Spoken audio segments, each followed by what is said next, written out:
Gradually over the last 5 years, the council have been reducing the amount of funding that's being given to all youth services. And last year it was cut completely.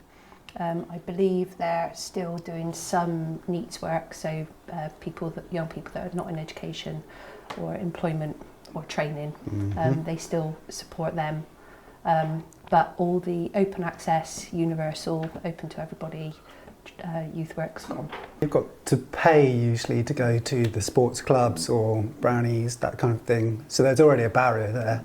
Back last year, we recruited with Westfield Parish Council and Radstock Town Council a consultant to go round and discuss what was happening with youth work. Because going back a year ago, we didn't even know if the young people wanted youth work to happen. You know, it's being cancelled, but is that actually what they want? We don't know. I'm certainly not young enough to know what young people want anymore. So yeah, the consultation went out and it came back saying that they do want some kind of youth delivery. Yeah. So she discussed with about 600 young people what they wanted, what their needs were, what their concerns were. And yeah, so there's stuff around bullying. Something else? Oh, what, health and wellbeing? Health and wellbeing, so mental health and that kind of thing. Reducing exam stress and and their and body image. So that's where we're focusing our funds, which will be on trying to get a youth service that doesn't necessarily, it could come from a youth club, but we're wanting it to link up with the schools, the other groups, that kind of thing, in order to address the problems and the issues and the aspirations that young people have too. Throughout the whole process as well, we want the young people to be involved and engaged, and them to say how they want this process to be done. So it's not us saying this is what we think should happen, it's about them saying, well actually if you try it this way, it might work. So it's about co-production and getting them involved in the process, hopefully inspire them to go on and do great things. This is what today's session was partly about as well, because what we're going to do is match what they've said with the expressions of interest that we've got. Our process has been, we have expressions of interest in first from the organisations, then we give them feedback. So the feedback comes from the young people, plus from our directors of the KIC, and that informs how the tenders should, sort of the detail of the tenders. So that's how the young people have had influence over the tenders. Some of us are going to leave school at the end of this year, and we're not really prepared to buy a house or to get a job and manage wages and things like that. We haven't been prepared for that. Yeah. Knife crime. Knife crime. What's your? That's getting quite bad these days, isn't it? Yeah.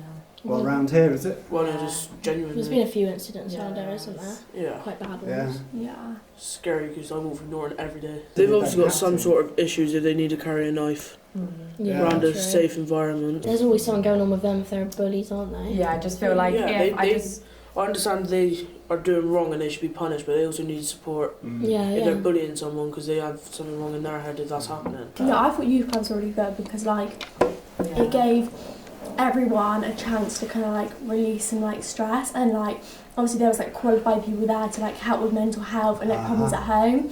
So when we couldn't go there in school, we always knew that there was people there who were trained and everything to help us, which was also nice. And you had friends there which you could spend time with and do activities and everything, and just kind of get away from school and stress and home life and everything like that. I think youth clubs are a really, really good idea. And I think they do never work had anything well. like that. There are a few kids that kind of abuse that help that's there, and they might go there and they might mess up a few things, but I feel overall it is a good idea and it is used to the best ability. 12 to 17, they see that's 5 years, that's quite a small gap, but so much happens between those years. The people in those years are so much different. The most important thing about it was that it was because it was so much more of like an informal environment, like whereas in school like teachers still have their duties to like if anything's said that's like worrying or harm, they need to pass it on. But like obviously with the youth clubs, like when I used to go to the My Bus and that kind of thing, like they would like joke around with you and then you kind of build your trust through that, and then that's how I felt. Well, that's how I felt. Youth clubs and that, they're more of a comfortable environment. Like let's say, you know, you're lonely, you don't have many friends at school, whatever. You go to this youth club and you're in a social environment, and although it's like getting help, you don't really see it like that. You see it as fun. School is more of a system, whereas a youth club is more like, it's just sort of like talking to your friends, really, isn't it? Talking to people you get along with, and you sort of get help without realising. But I think youth clubs are also good because they could talk about like really taboo kind of like subjects, so like puberty and like sexual education, STIs, like having that choice to go with your friends and just be with people you feel comfortable with. They'd be someone that you could like talk to about like things that you can't talk to a teacher about, and like it take away that kind of like that's what I mean. Like, it's less of a system than like your friends. They approach you differently. What surprised me more, or the most out of it, is that it was very thoughtful what they were saying. It wasn't just their wants, you know, that it wasn't just the we want a McDonald's kind of scenario, which is what the first consultation did.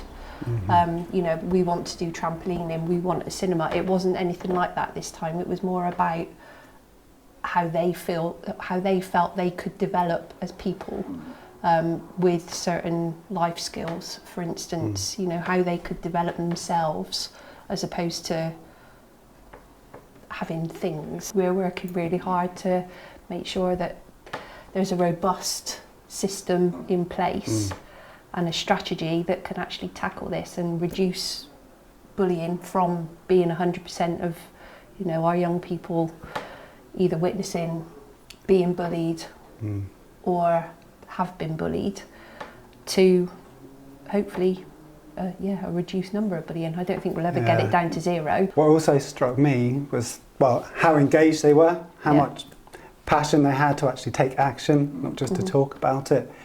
They're pretty articulate as well. They were. They were reflective, so it wasn't just like, there's bullying going on, we need to stamp it out. We had the conversation, which was like, okay, we need to help the bullies as well as the bullied. And the reflective part of that was like, well, taking the perspective of the other person, that bully is probably scared. That's why they're carrying the knife. We're doing the right thing by listening to them and actually involving them in the process. I think it's going to work really well.